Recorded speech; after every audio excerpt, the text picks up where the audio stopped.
مرحبا.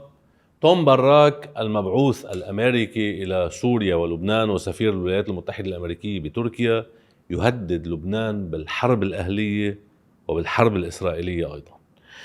هذا هو موضوع حلقتنا لليوم. عم نحكي عن مقال كتبه توم باراك على صفحته على تويتر اليوم ب20 تشرين الأول 2025. المقال مش مقال صغير، يعني مش تغريدة صغيرة كتبها، لا مقال كبير. يوهن هون عنا يوهن 5 صفحات أو 4 أكتر كمان 5 صفحات. خلاصة الموضوع إذا بدنا نكون هيك نلخصه بجملة وحدة، توم باراك عم بيقول للبنانيين: إما أن تذهبوا إلى التطبيع، وإما ستأتي إليكم الحرب الإسرائيلية والحرب الأهلية أيضا نفس الوقت.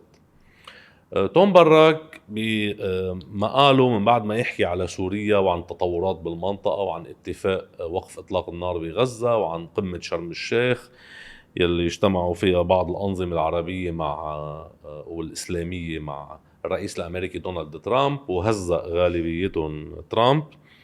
اعتبر انه هلا في مسار، مش مسار، في عمليه جديده انطلقت بالمنطقه، وحكي عن سوريا كتير وانه كيف سوريا عم تعمل خطوات عظيمه باتجاه التعاون مستقبلا مع اسرائيل. هيك هو قال انه يأمل بالتعاون مستقبلا مع اسرائيل بين سوريا واسرائيل، وانه الخطوات اصلا لحد هلا اللي عم يعملوها السوريين مع النظام السوري الجديد، يعني نظام حكم الامر الواقع بسوريا مع كيان الاحتلال الاسرائيلي، هو يشكل ضمانا لامن اسرائيل في الشمال من ناحيه، وتبقى هناك ناحيه اخرى وهي نزع سلاح حزب الله.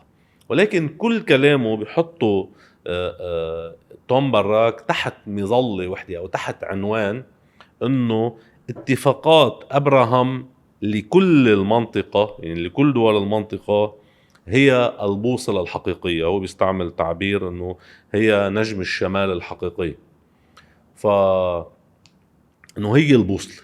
كل المنطقه متجهه باتجاه اتفاقيات تطبيع مع العدو الاسرائيلي. هون طبعا ما بدنا نحكي عن الناحية الأخلاقية تبع أنه هل يعني أي تفاهم حاليا مع إسرائيل، أي اتفاق مع العدو الإسرائيلي، أي تطبيع مع العدو الإسرائيلي هو مكافأة له على حرب الإبادة اللي شنها على الشعب الفلسطيني، والجرائم اللي ارتكبها بحق لبنان واللبنانيين، واحتلاله لأراضي سورية واحتلاله لأراضي لبنانية. هلا اللي بيروح بيعمل تطبيع مع اسرائيل بيكون عم بيقدم لها مكافأة لاسرائيل على ما ارتكبته، وعلى رأسها الإبادة التي ارتكبت بحق الشعب الفلسطيني. ما بدنا نحكي عن هذا الموضوع، ولكن بدنا ناخذ كلام براك نفسه. براك بمقابلته الأخيرة مع سكاي نيوز عربية قال بوضوح، قال لا يوجد شيء اسمه سلام. قال هناك طرف يجب أن يخضع للطرف الآخر، في طرف يريد أن يسيطر. قال الزلمة، كان زلمة شديد الوضوح. يعني قليل ما تلاقي مسؤول أمريكي هو بمنصبه، هو بعمله، هو على رأس عمله بيحكي هذا الكلام. عادة بس يفلوا المسؤولين الأمريكيين، البعض منهم بيقولوا الحقائق كما هي. لا، توم براك قال كما هي. قال إنه هناك طرف يجب أن يخضع للطرف الآخر، وما في شيء اسمه سلام، في طرف يريد أن يسيطر. فرغم ذلك بيقلنا اليوم بمقاله اللي نشر اليوم على صفحته على تويتر أنه اتفاقيات أبراهام هي البوصلة بكل المنطقة.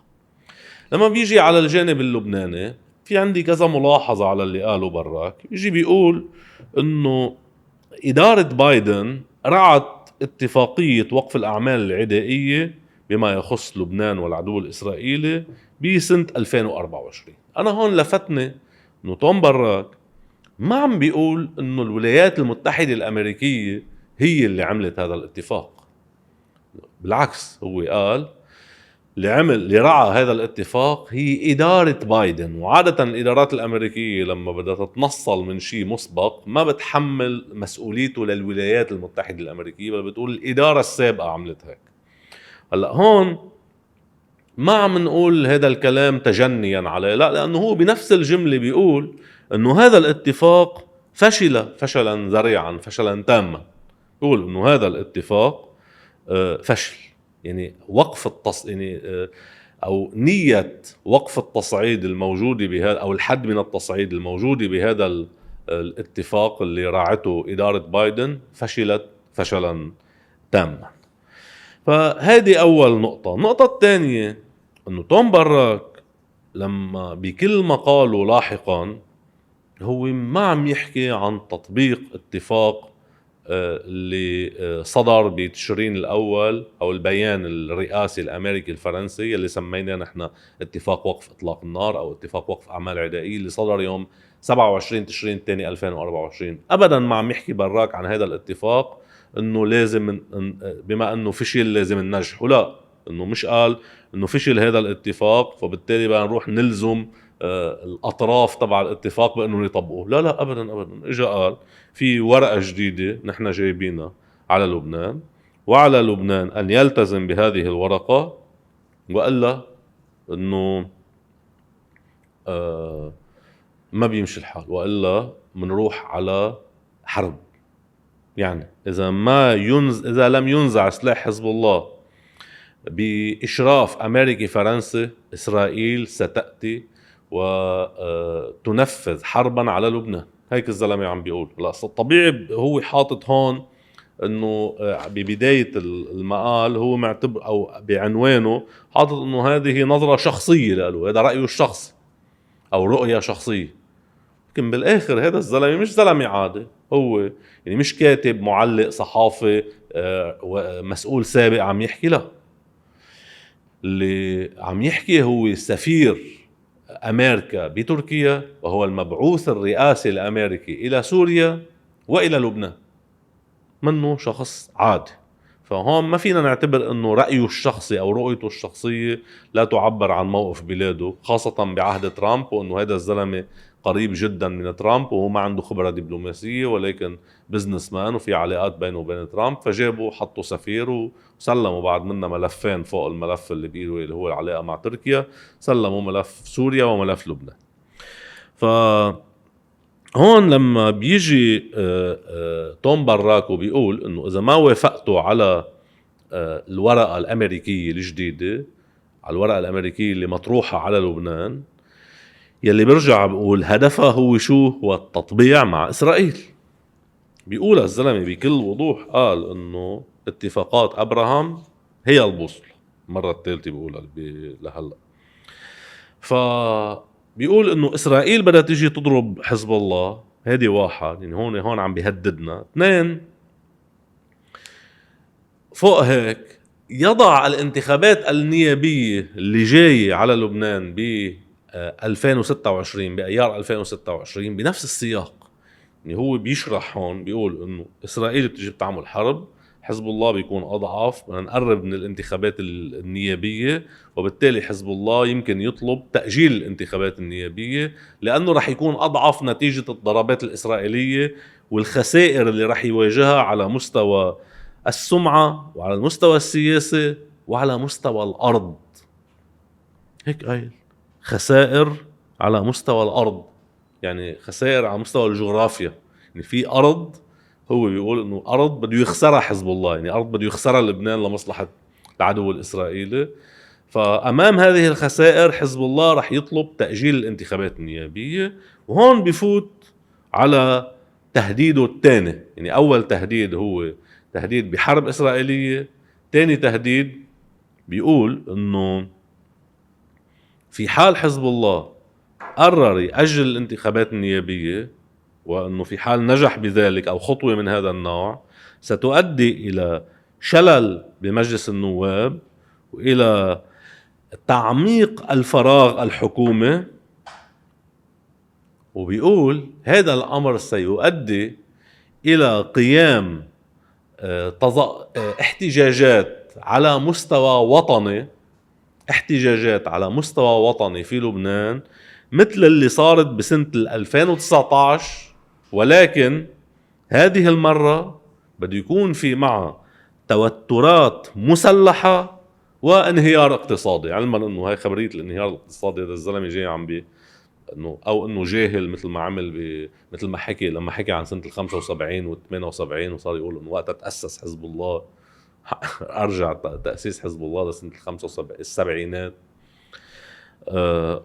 او انه لا، هذا الزلمه عم بيحاول يقلنا انه هلا ما في انهيار اقتصادي، وانه الانهيار الاقتصادي وهي سياسه امريكيه، بما انه الامريكان شغالين مش شغالين بيشغلوا عندهم اصحاب المصارف ورياض سلامي والاخرين، وهذا الطرف ينكر وجود الانهيار الاقتصادي او يريد دائما التعامل معه كما لو انه غير موجود للانهيار المالي والنقدي والاقتصادي، لانه عنده سياسته الخاصه بنحكي عنها بحلقات تانية. فقد يكون توم براك كمان نفس الشيء، والا ليش بده يقولنا انه هالمره كمان بدها تصير تظاهرات مثل على مستوى وطني مثل 2019 يعني مثل 17 تشرين، انما هذه المره وسط توترات مسلحه او توتر مسلح وانهيار اقتصادي. نحن عايشين بانهيار اقتصادي من 6 سنين لليوم، صرنا 6 سنين عايشين بحاله انهيار اقتصادي ونقدي ومالي شامل. فهون توم براك لافت بالموضوع انه بهذا المقال وجه اول تهديد يلي هو تهديد اسرائيل، تهديد بالحرب الاسرائيليه، وثاني تهديد هو تهديد بالحرب الاهليه، وانه الشيء الوحيد يلي ينقذ لبنان هو ان نخضع، وانه نروح لاتفاق مع العدو الاسرائيلي، وهذا الاتفاق هو اتفاق تطبيع. كل ما هو دون ذلك لا، سيؤدي إلى حرب إسرائيلية وإلى حرب أهلية. هون مثل ما قلت من شوي إنه خطورة كلام براك مش بس كمان نابع من موقعه الدبلوماسي وعلاقته بالرئيس الأمريكي حصرا، لا، في شيء تاني. توم براك أول مرة، هيدي مش أول مرة بيهددنا، أول مرة هدد من أشهر لما هدد لبنان بأنه يتم ضمه إلى سوريا الجولاني، يعني إلى إمارة الجولان. تاني مرة وقت اللي قالنا أنه ما في سلام بالمنطقة، في طرف بده يسيطر وطرف بده يخضع. ثالث مرة لما قال أنه الجيش اللبناني نحن عم نسلحه، لما قال أمريكا عم تسلح الجيش اللبناني لكي يقاتل شعبه بالحرف، هيك قال بمقابلته مع سكاي نيوز عربية. هلا بيخبرنا انه اذا ما مننفذ اللي بدهم اياه الامريكان، اذا ما منروح على مش بس مفاوضات مع اسرائيل، لا، نزع سلاح، مفاوضات مع اسرائيل، تطبيع مع اسرائيل، اذا هودي كلهم ما رحنا عليهم، فاذا نحن رايحين على حرب اسرائيلية وحرب اهلية.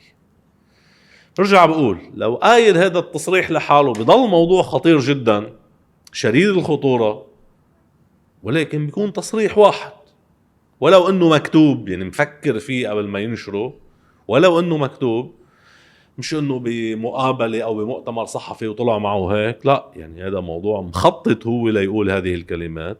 كان بيقدر الواحد يقول انه قال مرة، لا، في سياق واضح من التهديدات الى لبنان منذ اشهر، وهذه التهديدات بتتضمن ايضا تنصل من كل ما قامت به الولايات المتحدة الأمريكية على مستوى وقف الحرب الإسرائيلية على لبنان. وقال هو قبل بمرة أن الولايات المتحدة الأمريكية ليست ضامنا، يوم قال كمان ردا على أسئلة صحفيين بينقال أنه التعبير خانه بنصير نخترع له تبريرات. هلأ لا، زلمة عم يكتب ما قال، عم يخبرنا أنه اتفاق وقف إطلاق النار فشل.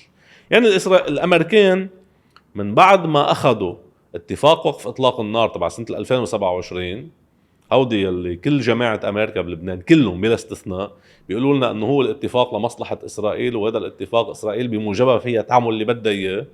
طلع أنه لا، عم بيخبرنا توم براك أهم دبلوماسي أمريكي بالمنطقة، صاحب الصلاحيات الأوسع بين الدبلوماسيين الأمريكيين بالمنطقة، عم بيخبرنا أنه اتفاق تشرين الثاني 2024 فشل. ليش فشل؟ رئيس الحكومة نواف سلام، الحكومة نفسها، رئيس الجمهورية، قيادة الجيش، كلهم خبرونا بالأشهر الماضية، حتى نواف سلام، أنه هذا الاتفاق فشل لأنه إسرائيل لم تلتزم به، لم تلتزم بواجباتها بالمنصوص عليها بهذا الاتفاق. حتى اليوم بحديثه لجريدة الشرق الأوسط بيقول رئيس الحكومة بوضوح أنه لجنة مراقبة وقف إطلاق النار اللي بيسموها الميكانيزم يلي بتجتمع بالناقورة وبتعمل هي عمليا هي طاولة مفاوضات غير مباشرة أو جلسات مفاوضات غير مباشرة بين لبنان والعدو الإسرائيلي، أنه هذه الآلية، هاي الميكانيزم، هاي المفاوضات وصلت إلى حائط مسدود نتيجة إصرار إسرائيل على عدم تنفيذ الاتفاق. فنحن عارفين أنه الاتفاق لم ينفذ، نحن عارفين أنه الاتفاق فشل، ونحن عارفين أنه الاتفاق فشل أنه إسرائيل قررت عدم الالتزام فيه بناء أيضا على غطاء أمريكي وعلى سماح أمريكي لها بخرق هذا الاتفاق. يعني الأمريكان والإسرائيليين متفقين أنه ما يلتزموا بهذا الاتفاق، أنه يحاولوا يجبروا لبنان وحده أنه يلتزم بالاتفاق، وحتى لو التزم مثل ما عم بيصير بجنوب الليطانة، حتى لو التزم بكل ما هو منصوص عليه بالاتفاق، رح يجوا الأمريكان والإسرائيليين شو يعملوا؟ مثل ما عملوا هلأ، يجوا الأمريكان والإسرائيليين بيطلبوا المزيد من التنازلات. يعني تنحطهم هيك بسياق واحد، بسياق واضح. اجوا عملوا اتفاق 27 تشرين الثاني 2024 ما التزموا فيه الإسرائيلي. اجوا الأمريكان شو قالوا لنا؟ قالوا لنا هيداك فشل، جابوا لنا ورقة توم براك يلي جابوها بتموز الماضي، النسخة النهائية منها بتموز الماضي. جابوا لنا ورقة توم براك، قالوا للبنان وافق على ورقة توم براك، منجيب لك خطوات إسرائيلية ومنجيب موافقة إسرائيلية على ورقة توم براك. يقوم لبنان بيوافق على ورقة توم براك وبيطلع قرار من مجلس الوزراء بيقول نحن موافقين على أهداف ورقة توم براك. بيروح توم براك على فلسطين المحتلة، بيشوف المسؤولين الإسرائيليين، بيرجع انه ما في موافقة إسرائيلية. وكان يوم صار ينحكى انه وافقوا انتم منجيب خطوة انسحاب إسرائيل. طب وافق ولو من موقع واحد من المواقع الخمسة اللي محتلين الإسرائيليين.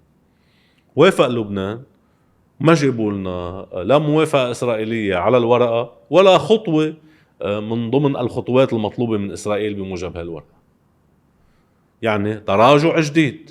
بالأول الاتفاق تراجعوا عنه، ثم ورقة توم براك، وحاليا تراجعوا عن ورقة توم براك وإجوا قالوا لنا لا هيك ما بيمشي الحال، بدكم هوديك كلهم مسحناهم، هوديك كلهم مش واقفين عندهم، بدكم تروحوا تعملوا مفاوضات مباشرة مع إسرائيل لنوصل للتطبيع، بدكم تسلموا سلاح الحزب وإلا رايحين على حرب إسرائيلية وحرب أهلية.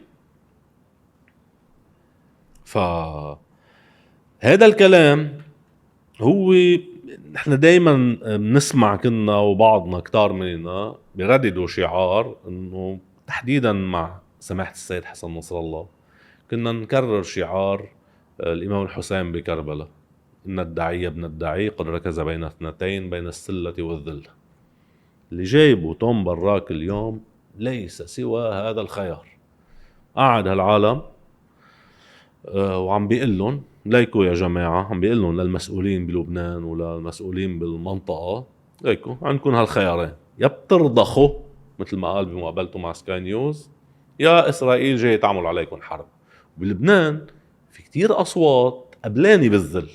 شوفوا المسؤولين اللبنانيين، نواب، سياسيين، إعلاميين كتير كتار، كلهم على بعضهم شو بيعملوا؟ بيقولوا انه لازم نزع سلاح الحزب والا اسرائيل، ومنتمنى مش اسرائيل هي اللي تسحب السلاح. هذا تخيير بين الموت والذل، تخيير بين الموت والذل من بعد حرب الإبادة اللي انشنت على فلسطين، ومن بعد ما الإسرائيليين فرجونا بالعمل انه هن بلا لا يزال لديهم اطماع توسعية. مارح بالضبط بنيامين نتنياهو أول امبارح عمل بمقابلة مع القناة 14 بإسرائيل، قناة 14 الإسرائيلية، بيقول إنه لن ننسحب من الأراضي اللي دخلناها بسوريا، لن ننسحب من جبل الشيخ. هو عم يعمل مفاوضات مع السوريين، وهني والسوريين عم بيقدموا له، يعني النظام السوري، نظام الأمر الواقع بالشام، عم بيقدم له تنازلات. هون المشهد اللي شايفينه قدامنا هو مشهد إبادة ومشهد خضوع بنفس الوقت، ومشهد توسع ومشهد غطرسة، هو مشهد تخييرنا بين السلة والذل. ما عم يتركوا لنا خيار ثالث. يعني نحن جربنا نروح على الخيار الثالث انه يا جماعة في اتفاق نروح ننفذ الاتفاق من جهتنا، بيجوا الامريكان بيلزموا الاسرائيلي. لا ما بيمشي الحال، بدكم تخضعوا، بدكم تركعوا.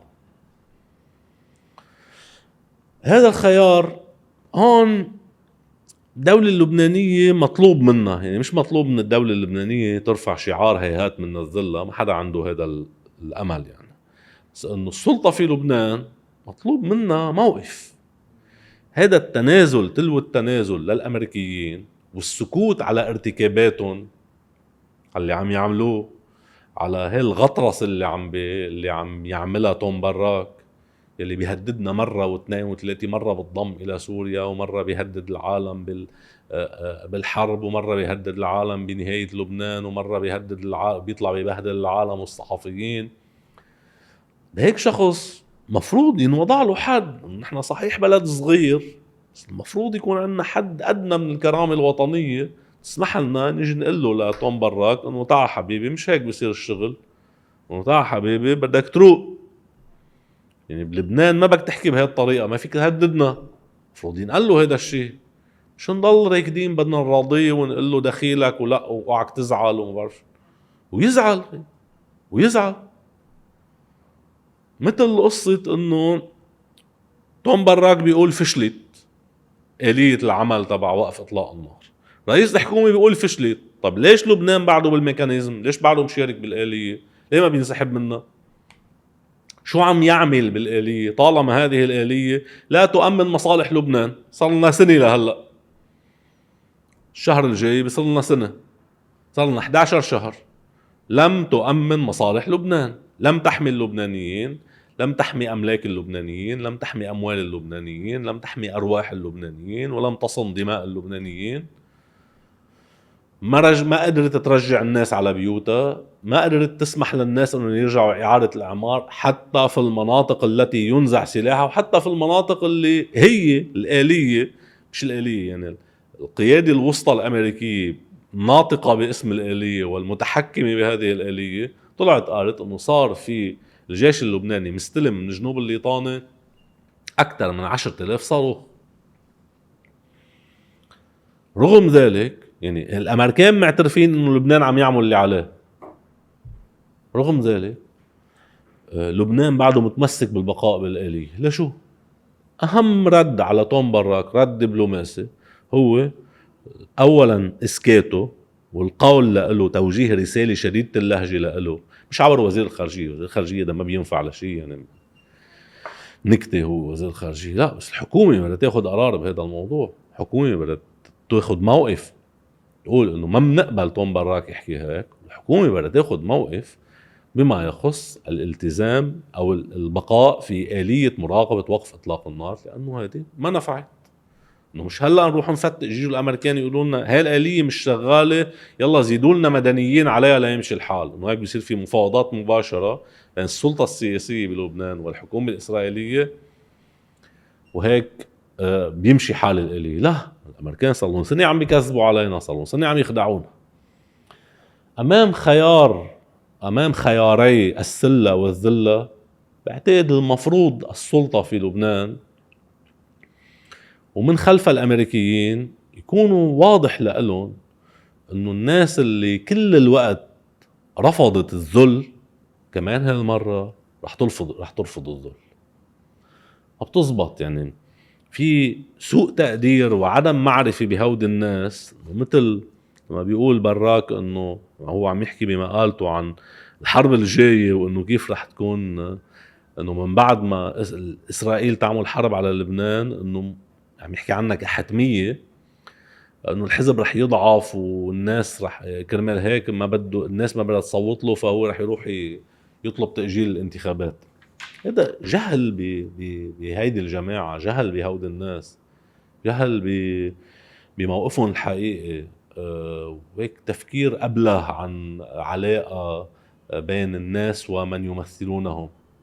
الناس قاعدة بلا تعويضاتها، وجزء كبير منها بلا تعويضات، بيوتها المهدمة، جزء كبير من الناس عم تعيد إعمار بيوتها بالجنوب وبالبقاع الغربي، تعيد إعمار بيوتها، مش ترميم، إعادة إعمار وحدات سكنية مهدمة بالكامل.